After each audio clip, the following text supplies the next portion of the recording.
Hello everyone, how are you all? I hope you all are doing well. So today in this video we will discuss about cycle of erosion जो कि हमारा सबसे पहले W M Davis ने दिया था। इसके बाद बेसिकली डब्ल्यू एम डेविस की जो साइकिल ऑफ इरोजन है उसको क्रिटिसाइज करते हुए उन्होंने पैंक ने बेसिकली जर्मन जो मॉर्फोलॉजिस्ट या फिर जियोलॉजिस्ट थे पैंक, उन्होंने एक थ्योरी दिया, उन्होंने एक मॉडल दिया। उस मॉडल का नाम था बेसिकली मॉर्फोलॉजिकल सिस्टम या फिर मॉर्फोलॉजिकल एनालिसिस। इस मॉर्फोलॉजिकल एनालिसिस या सिस्टम में बेसिकली उन्होंने साइकिल ऑफ इरोजन के बारे में दी बताया था। और इस बेसिकली इस आर्टिकल में बेसिकली डब्ल्यू एम डेविस के जितने भी सारे साइकिल ऑफ इरोजन में जितने भी सारे डिमेरिट्स या फिर बोल सकते हैं क्रिटिसिज्म, उस डब्ल्यू एम डेविस के जो क्रिटिसिज्म हुए थे साइकिल ऑफ इरोजन को लेकर के, इस बेसिकली मॉर्फोलॉजिकल सिस्टम में इन्होंने पैंक ने उसको उस जितने भी सारे जो क्रिटिसिज्म फेस करने पड़े थे उसको फुलफिल करते हुए ये जो थ्योरी को रेक्टिफाई करते हुए एक न्यू थ्योरी दिया। और उस थ्योरी का नाम था मॉर्फोलॉजिकल सिस्टम या फिर मॉर्फोलॉजिकल एनालिसिस। तो आज हम लोग जो मॉर्फोलॉजी में पैंक का मॉडल पढ़ेंगे साइकिल ऑफ इरोजन का, जो कि वॉल्टर पैंक ने दिया था। ये एक जर्मन जो मॉर्फोलॉजिस्ट थे। So myself Mohammad Shahnawaz and let's start this video. So what's the main goal of Banks to for the foundation या फिर for the purpose of the morphological analysis?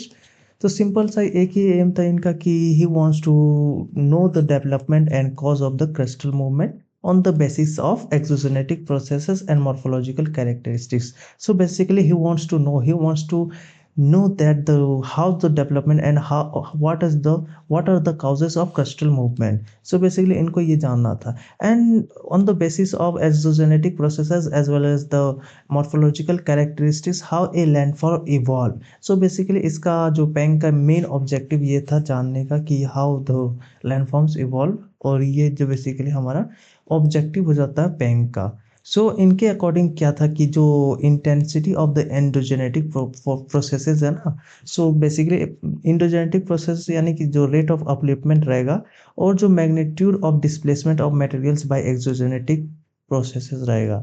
यानी कि जितने भी सारे फोर्सेस रहे that generate from atmospheric circulation या फिर एटमॉस्फेरिक मीडियम, उसको रेट ऑफ इरोजन के थ्रू इन्होंने दर्शाया। So he reflects the ratio, या बेसिकली इन्होंने रेशियो बताया था what are the Planck model of cycle. So basically Planck mainly barely describes the ratio between the intensity of endogenetic processes and the magnitude of displacement of materials by exogenetic processes. So basically this is the definition of Planck model of cycle of erosion. So ये हमारा definition हो गया। सो अब इनका next एक ये था कि जो इन्होंने जो पब्लिकेशन किया था इनको बुक का, तो वो बेसिकली जर्मन लैंग्वेज में था। अब जर्मन लैंग्वेज में उसको इंटरप्रेट करके इंग्लिश में ट्रांसलेट करना बहुत ही मुश्किल था, इसीलिए इसमें बहुत ही ज़्यादा फ्लॉज थे। सो बेसिकली इनमें से पहला जो फ्लॉज था इनका बुक का ना, सो ये था कि इनका जो डेथ था ना वो बेसिकली अनटाइमली हुआ था, यानी कि जो टाइम से पहले इनका देहांत हो गया था, जिसके वजह से ये जो कॉन्सेप्ट है पूरे अच्छे की तरह से पोस्टुलेट नहीं हो पाया था। अब सेकंड इनका ये था कि लिमिटेशन ये था कि जो इनका कंपोजिशन था वो जर्मन लैंग्वेज में था, जो कि बहुत ही ज़्यादा डिफ़िकल्ट लैंग्वेज है टू अंडरस्टैंड। और थर्ड इनका ये है कि इन्होंने सभी जितने भी सारे टर्मिनोलॉजीज़ थे इन्होंने यूज़ किए थे वो बेसिकली पुअरली डिफाइंड थे, उन्होंने अच्छे से डिफाइन नहीं किया था। चौथा है कि इन्होंने मिसलीड किया था डब्ल्यू एम डेविस के कॉन्सेप्ट को। पांचवा है कि दे सम कॉन्ट्राडिक्टरी आइडियाज़ को इन्होंने इम्प्लीमेंट किया था अपने मॉडल में। So these were the limitations of cycle of erosion which was propounded by Planck. So Planck इन्होंने बेसिकली एक इन्होंने अपने मॉडल में इन्होंने कभी भी अपने जो साइकिल टर्म का यूज़ नहीं किया गया था। साइकिल टर्म का यूज़ जैसे कि हमारा जेम्स सटन का कॉन्सेप्ट में साइकिल के बारे में बहुत ही ज़्यादा इंपॉर्टेंस था। डब्ल्यू एम डेविस के कॉन्सेप्ट में, डब्ल्यू एम डेविस के मॉडल में साइकिल का बहुत ही ज़्यादा इंपॉर्टेंस था और उन्होंने फ्रिक्वेंटली यूज़ किया था द टर्म साइकिल। बट यहाँ पे जो पैंक थे ना उन्होंने कभी भी साइकिल का यूज़ नहीं किया था। रेदर देन साइकिल ही यूज द टर्म एंटविकलिंग, जिसका ये मतलब होता है डेवलपमेंट या फिर फेस। तो बेसिकली ही यूज्ड एंटविकलिंग बिसाइड्स साइकिल। सो बेसिकली इन्होंने कभी भी यूज़ नहीं किया था साइक्लिक कॉन्सेप्ट को ऑफ डब्ल्यू एम डेविस या फिर जेम्स हटन का, और इन्होंने टोटली अवॉइड कर दिया था। सो बेसिकली इनके जो कॉन्सेप्ट के according there are 3 development phases. पहला है यूथ, सेकंड है मैच्योर एंड तीसरा है basically old stage. So basically there were 3 development phases. पहला जो फेज है वो बेसिकली अपस्टेजेंडे है, एब्स्टेजेंडे एंटविक्लिंग, सेकंड है ग्लेश फॉर्मेंस अनट्विक्लिंग, और तीसरा है बेसिकली एब्स्टेजेंडे अनट्विक्लिंग। सो बेसिकली तीनों का तीनों अलग अलग जो डेवलपमेंट फेज को दर्शाता है। ये बेसिकली एक प्रॉपर डायग्राम है, diagrammatic representation of Penck model of landform development. इसमें basically different different time period, different different development phases के तौर पे इन्होंने क्लासिफिकेशन किया था। सो बेसिकली यहाँ से यहाँ तक हमारा फर्स्ट स्टेज है, जो कि हम लोग अपस्टेजेंडे अनट्विक्लिंग कहते हैं, जो पैंक महोदय थे। सेकंड स्टेज हमारा ये आता है, second stage is known as ग्लेच फॉर्मिस अनट्विक्लिंग। अब तीसरा जो स्टेज है वो बहुत ही ज़्यादा इंपॉर्टेंट स्टेज है, वो बेसिकली है एब्स्टेजेंडे अनट्विक्लिंग। अब सेकंड स्टेज को इन्होंने सब डिवाइड करते हुए फर्दर सब डिवाइड किया, हम लोग आगे पढ़ेंगे। So let's start this video. तो सबसे पहला जो फेस आता है, जो सबसे पहला एंटविक्लिंग आता है, वो अपस्टेजेंडे है। अपस्टेजेंडे में बेसिकली क्या होता है? सो बेसिकली ये जो फेस है ना, फेस ऑफ वैक्सिंग भी कहते हैं, यानी कि जो एसिलेशन जो रेट है ना, वो बेसिकली लैंडफॉर्म का बहुत ही ज़्यादा रहेगा। और इसी में बेसिकली जो सरफेस है ना, राइज करने लगता है स्लो रेट में, और जो कुछ देर के बाद जो रेट ऑफ अपलिफ्टमेंट है वो बेसिकली एसिलेट हो जाएगा, यानी कि कुछ टाइम के बाद स्लो प्रोसेस होगा, फिर अचानक से जो लैंडफॉर्म है अपलिफ्ट हो जाएगा। यानी कि दो टाइप के जो अपलिफ्टमेंट होगा, एक पहले सबसे स्लो होगा, अब जब स्लो कुछ जो अल्टीमेटम हाइट तक रीच कर जाए उसके बाद बेसिकली फटाक से उड़ जाएगा, एक्सीलरेशन होगा जो अपलिफ्टमेंट में। इसीलिए इस फेज को बेसिकली वैक्सिंग फेज भी कहा गया। सो कंटिन्यूस एक्टिव डाउन पे अब बेसिकली यहाँ जो स्टार्ट होता है ना ये अपलिफ्टमेंट का फेज, अब इसी फेज में बेसिकली इरोजन का जो वर्क होता है ना वो भी स्टार्ट हो जाता है, और बेसिकली इसी फेज में वैली डिफिनिंग का भी वर्क स्टार्ट हो जाता है, और इससे बेसिकली हमारा डीप वैलीज फॉर्म होते हैं, डीप नैरो वैलीज और वी से वैलीज फॉर्म होते हैं। So the valley side slopes, अब बेसिकली जो स्लोप्स होते हैं ना वो कंटिन्यूसली स्टिप होने लगते हैं, यानी कि जो चैनल ग्रेडियंट है वो बेसिकली स्टिफ होने लगता है, यानी कि ढलान जो है ना वो बहुत ही ज़्यादा स्टिफ हो जाता है। सो ये किस लिए होता है? क्योंकि they are due to continued valley dipping, यानी कि ड्यू टू वर्टिकल इरोजन बहुत ही ज़्यादा होता है, जिसकी वजह से वैली डिप होने लगता है थ्रू पोर्ट होल ड्रिलिंग। अब ये अगर आपको पोर्ट होल ड्रिलिंग के बारे में नहीं पता तो मैंने इसके प्रीवियस मैंने एक वीडियो बनाया था WMDH का कॉन्सेप्ट, उसमें डिटेल में मैंने डिस्क्राइब किया है। हाँ, मैं रिकमेंड करूँगा आप वो वीडियो ज़रूर देख लेना। सो आगे हम लोग इस वीडियो में पढ़ते हैं। सो बेसिकली जो फर्स्ट पीरियड जो फर्स्ट फेस होता है ना अनट्विक्लिंग होता है, वो अपस्टेजेंडे होता है, उसमें बेसिकली वर्टिकल इरोजन होता है, और जो स्लोप रहता है ना वो स्टीप रहता है, और स्टीप होने की वजह से जो वैली रहेगा ना वो डीप रहेगा due to vertical erosion. So the radius of convexity of slope, अब बेसिकली इस फेस में ना और एक चीज़ है कि जो स्लोप रहेगा ना वो कॉन्वेक्स में रहेगा, कॉन्वेक्स स्लोप रहेगा। So is reduce with the passage of time due to parallel relative. अब इन्होंने और एक कॉन्सेप्ट इमर्ज किया पैरेलल रिट्रीट का। पैरेलल रिट्रीट क्या होता? तो बेसिकली मान लो एक यहाँ पे एक हिल है, अब ये हिल बेसिकली कुछ साल के बाद, मान लो 100 of years के बाद कुछ या इस तरीके से हो जाएगा, इसका जो हाइट है वो कम हो जाएगा। तो बेसिकली ये जो हमारा है ना जो हाइट है ना वो रिट्रीट किया और छोटा हो गया, और ये जो पॉइंट पे जो छोटा हो गया ना, इस छोटे से हिल को हम लोग जो डिस्टेंस होता है यहाँ से इसी चीज़ को हम लोग पैरेलल रिट्रीट बोलते हैं। अब सेम बेसिकली वाटरफॉल के कॉन्सेप्ट में भी होता है, एक वाटरफॉल रहता है, एक रॉक रहता है। यहाँ से मान लो वाटरफॉल हो रहा है, अब धीरे धीरे क्या होगा कि जो ये जो रॉक है ना इरोड होते जाएगा, और ये पीछे आते जाएगा, और ये रिट्रीट होते जाएगा। सो इसी को हम लोग पैरेलल रिट्रीट बोलते हैं। अब बेसिकली जो पैरेलल रिट्रीट का कॉन्सेप्ट इन्होंने दिया था, मतलब साइकिल ऑफ इरोजन में इन्होंने ऐड किया था। सो जो स्टीपर स्लोप रहेगा ना वो बेसिकली कॉन्वेक्स में रहेगा, कॉन्वेक्स स्लोप रहेगा, याद रखना हमेशा। अब हमारा नेक्स्ट स्टेज आता है ग्लेस फॉर्मेज एंट्विक्लिंग का।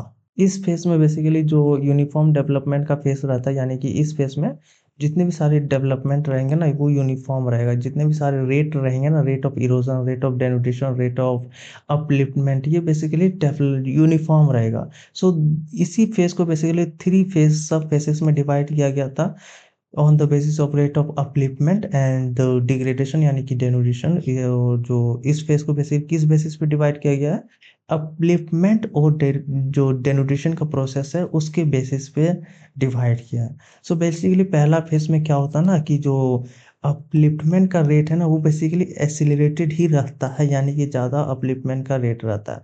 सेकेंड फेज में क्या होता है कि जो अपलिफ्टमेंट का जो रेट होता है ना वो बेसिकली मैच कर जाता है, किससे मैच कर जाता है, जो डिवाइड समिट यानी कि वाटर डिवाइड रहता है उससे मैच कर जाता है, और जो डेनुडेशन का प्रोसेस है ना वो बेसिकली दोनों इक्वल हो जाता है, जिसके वजह से जो जो एब्सोल्यूट हाइट रहता है, एब्सोल्यूट रिलीफ रहता है, वो ना तो इंक्रीज होगा ना तो डिक्रीज होगा। अब एब्सोल्यूट रिलीफ या फिर एब्सोल्यूट हाइट और रिलेटिव हाइट मैंने प्रीवियस वीडियो में डिस्क्राइब किया था डब्ल्यू एम डेविस का, वो अगर आपने चेकआउट नहीं किया तो आप चेकआउट कर लेना, वहाँ पे आप अच्छे से समझ जाओगे कि एब्सोल्यूट रिलीफ क्या होता है। सो अब हम लोग फर्दर पढ़ते हैं फेज सी। सो बेसिकली फेज सी में बेसिकली जो जो अपलिफ्टमेंट होता है ना वो टोटली एब्सेंट हो जाता है, यानी कि जो अपलिफ्टमेंट का प्रोसेस है ना वो टोटली स्टॉप हो जाता है, और स्टॉप होने की वजह से जो डिग्रेडेशन का प्रोसेस है वो एक्टिव हो जाता है, जिसकी वजह से जो रेट ऑफ डिग्रेडेशन है ना वो बहुत ही ज़्यादा रैपिड वे में होता है। सो बेसिकली आई होप तीनों फेजेस समझ में आ गया होगा। फर्स्ट फेज में बेसिकली जो अपलिफ्टमेंट है ना, अपलिफ्टमेंट है वो बेसिकली बहुत ही ज़्यादा होगा। सेकेंड फेज में बेसिकली बराबर रहेगा।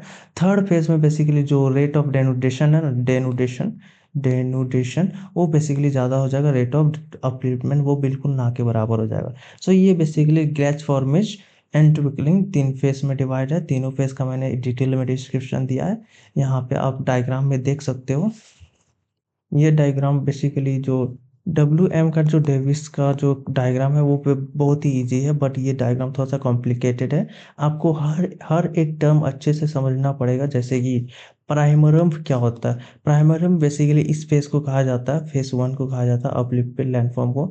आप अच्छे से डिटेल में समझ पाओगे, आप बुक अच्छे से पढ़ना तब जाके समझ पाओगे, एक वीडियो से आप कभी भी अच्छे से समझ नहीं पाओगे। जितने भी सारे डाउट्स है वो कभी भी क्लियर नहीं होंगे एक बुक से सिर्फ, सॉरी एक वीडियो से सिर्फ। सो बेसिकली बहुत सारी जैसे डिवाइड समिट्स हो गए, डिवाइड समिट बेसिकली जो मान लो कि एक वैली है, ठीक, बीच में से वाटर फ्लो कर दिया और ये एक माउंटेनियस रीजन है, जो डिवाइड समिट हो जाएगा ना ये बेसिकली ये जो माउंटेनियस रीजन ये पार्ट है हो जाएगा ना, ये इस पार्ट को हम लोग डिवाइड समिट बोलते हैं। सो वैसे ही आपको बुक में बहुत सारी टर्मिनोलॉजीज मिलेंगे, आपको अच्छे से पढ़ाई करना है। जैसे यहाँ पे बेस लेवल टर्म्स यूज किया गया है। बेस लेवल बेसिकली सी लेवल को कहा जाता है, जो कि पावल एक अमेरिकन जो मॉर्फोलॉजिस्ट थे उन्होंने सबसे पहले दिया था। अब ये बेसिकली बेस लेवल में बता ही दे रहा हूँ कि जितने भी सारे लैंडफॉर्म है ना वो कभी भी बेस लेवल से ज़्यादा इरोड डेनोड नहीं कर पाए। डेनोडेशन का प्रोसेस जब बेस लेवल किसी भी लैंडफॉर्म का हो जाएगा, बेस लेवल तक पहुंच जाएगा यानी कि सी लेवल तक पहुंच जाएगा, उसके बाद जो डेनुटेशन का प्रोसेस है ना वो एक्ट ही नहीं कर पाएगा, इरोजन हमारा जो लैंडफॉर्म वो हो ही नहीं पाएगा। सो ये कुछ टर्मिनोलॉजीज है आपको अच्छे से समझना पड़ेगा। और जैसे कि हमारा डेविस के कॉन्सेप्ट में बेसिकली इंड प्रोडक्ट ना पेनी प्लेन होता है, और ये यहाँ पे बेसिकली जो इंड प्रोडक्ट रहेगा इंडरम्प रहेगा, बेसिकली इंडरम्प बोला जाता है इसी इंड प्रोडक्ट को। हम लोग आगे पढ़ेंगे फेज थ्री में। फेज थ्री या फिर जो एंटवेकलिंग phase three, development phase three, इसको हम लोग एक्सटेंडेड एंटवेकलिंग बोलते हैं। इस फेज में बेसिकली जो डेवलपमेंट ऑफ लैंडस्केप होता है ना during this phase, which the landscape is very progressive, यानी कि जितने भी सारे लैंड फॉर्म्स ना इस फेज में बहुत ही ज़्यादा फॉर्म होंगे।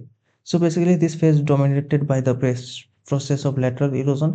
इसमें फेज में बेसिकली लेटरल इरोजन यानी कि साइडवेज इरोजन बहुत ही ज़्यादा होगा, जिसकी वजह से जो वैलीज है वो बेसिकली ब्रॉड हो जाएगा, और डिक्रीज होगा बेसिकली वैली डिपेंडिंग, यानी कि जो वैली इंसिशन होता है, पोर्ट होल ड्रिलिंग होता है, वो बेसिकली ना के बराबर हो जाएगा। जो थ्रू वर्टिकल इरोजन के जो जरिए वैली डिपेंडिंग होता है वो ना के बराबर हो जाएगा, एब्सेंट हो जाएगा टोटल लास्ट स्टेज में या फिर लास्ट डेवलपमेंट फेज में। और बेसिकली जो इस फेज़ में basically there is progressive decline in the height of the landform. So basically यहाँ पे डिक्लाइनेशन ऑफ लैंडफॉर्म होगा हाइट में, और जो हमारा एंड प्रोडक्ट बनेगा ना वो हमेशा एंड रम्प बनेगा हमारा। पैंक साइकिल जो मॉर्फोलॉजिकल एनालिसिस ऑफ पैंक साइकिल में हमेशा एंड रम्प हमारा एंड प्रोडक्ट बनेगा। सो बेसिकली इसी एंड रम्प को बेसिकली डब्ल्यू.एम. डेविस ने उन्होंने पेनिप्लेन का टर्म दिया था। सो बेसिकली ये हमारा कॉन्सेप्ट हो जाता है पैंक का। आई होप कि वीडियो आपको समझ में आ गया होगा। डब्ल्यू.एम. डेविस के बाद ये हमारा पैंक के रिगार्डिंग एक कॉन्सेप्ट था जो साइकिल ऑफ इरोजन के रिगार्डिंग था। आई होप कि अच्छे से समझ में आ गया होगा। अब जनरली देखा जाए तो पैंक और जो डेविस के कॉन्सेप्ट में कुछ डिसिमिलरिटीज थी। जो पहला डिसिमिलरिटीज था कि जो इरोजन का जो स्टार्ट होता है ना, इरोजन स्टार्ट्स फ्रॉम जो हमारा डब्ल्यू.एम. डेविस का है ना, वो बेसिकली अपलिफ्टमेंट के बाद होता है। बट जो पैंक का में है ना कि वो जो इरोजन है ना वो हमेशा एक साथ स्टार्ट होता है, यानी कि अपलिफ्टमेंट जैसे हुआ वैसे ही हमारा इरोजन का प्रोसेस भी स्टार्ट होगा। सेकंड एक डिफरेंस ये है कि जो हमारा डब्ल्यू.एम. डेविस ने हमेशा टाइम इंडिपेंडेंसी के ऊपर बहुत ही ज़्यादा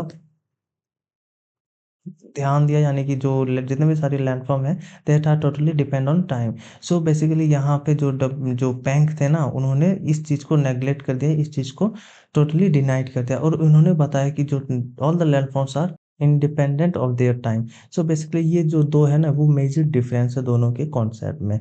इसके अलावा भी बहुत ही ज़्यादा माइनर से डिफरेंसेस है, जैसे कि उन्होंने बेस लेवल का, और इन्होंने और एक डिफरेंस मान लो कि जो बेस लेवल इरोजन है ना वो बेसिकली पैंक के कॉन्सेप्ट में है, और जो डब्ल्यू.एम. डेविस के कॉन्सेप्ट में बेस लेवल इरोजन का कोई ज़िक्र ही नहीं है।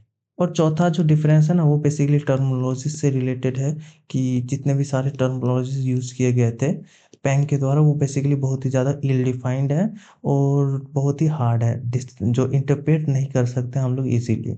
और ये सारे कुछ डिफरेंस है पैंक और डब्ल्यू.एम. डेविस के कॉन्सेप्ट में।